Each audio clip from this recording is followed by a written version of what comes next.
What you can and can't do when it comes to coding your own HTML mailer.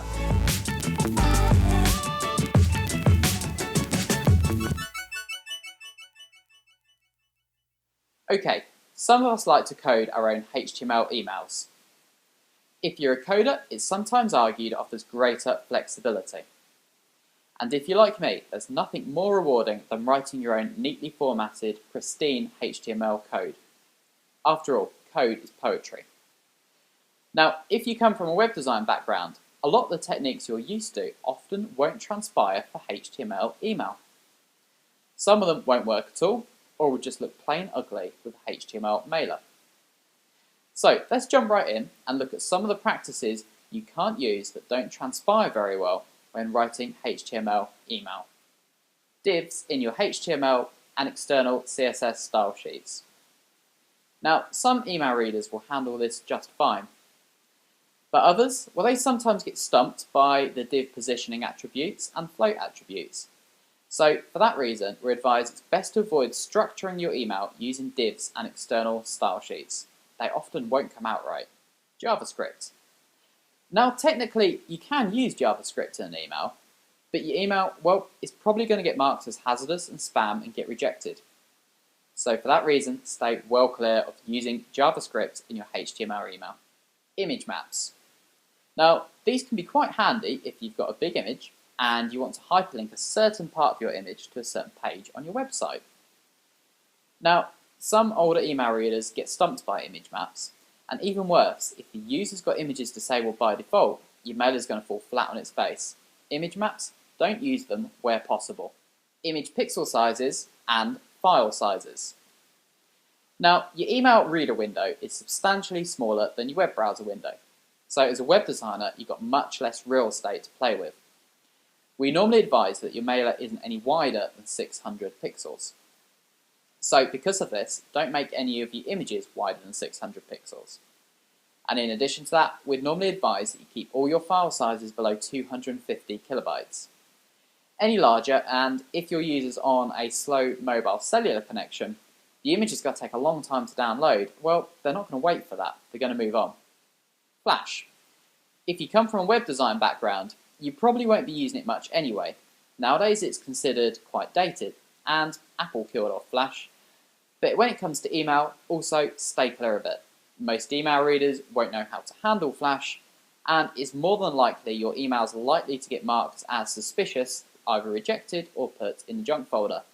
So Flash, stay well clear of it. Gradients, shadows, and rounded corners. Now, these can help bring some life to your web page. When it comes to email, we'd advise best to avoid these where possible. Some email readers will handle them just fine, like Apple Mail, but some of the older versions from Microsoft, they really get stumped by gradients and rounded corners. So if you do use them, be prepared that your nicely rounded cornered button is probably going to come out with square corners for Windows users. But if you're used to designing for Internet Explorer, you're probably used to that anyway. Background images. If you're from a web design background, you probably use background images a lot and stick text in front of it. It's a great technique often used. When it comes to your HTML email, it's best to avoid these where possible. Some email readers will handle it just fine. But other ones, well, they really get stumped by background images, and you can only really use them if you get a little bit hacky with the code. We would advise best to avoid these where possible. HTML5 and CSS3. These two coding languages offer some great opportunities for us web designers. We can really bring our web pages to life and make them look fantastic. So the temptation is to use it in our email. Probably best to hold off on this for now. A lot of email readers still don't support HTML5 and CSS3. So give it a couple of years and stick with your traditional CSS and HTML methods. Wait until users have upgraded their browsers and then give it a go then. No fancy fonts. Now, your website logo may be done in a lovely custom fancy font, and so you'd be tempted to use that font throughout your email newsletter.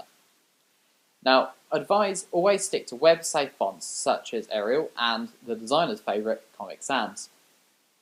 If the user hasn't got your custom font installed, Well, that lovely custom font is probably going to come out in Times New Roman. That looks lovely. There we go. There's my top tips of coding practices that you often use in web design that really don't transpire into HTML email. So you're probably thinking now, okay, what do I do? How do I structure my mailer here?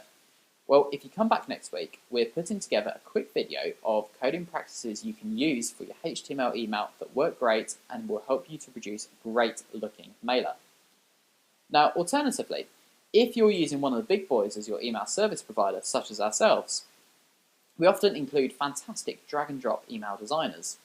Now, we put a lot of effort into making our email designer easy to use and giving you a huge amount of flexibility for coders that you're used to when designing your HTML mailer. And the best of all, it takes care of all the coding practices for you and looks great, but offers the same amount of flexibility as coding it yourself. So if you're not an Email Blaster user, check out the link below and give our email designer a go. We welcome your feedback from a coder's perspective of the options it gives you and how user-friendly you find it. Now, thanks for watching.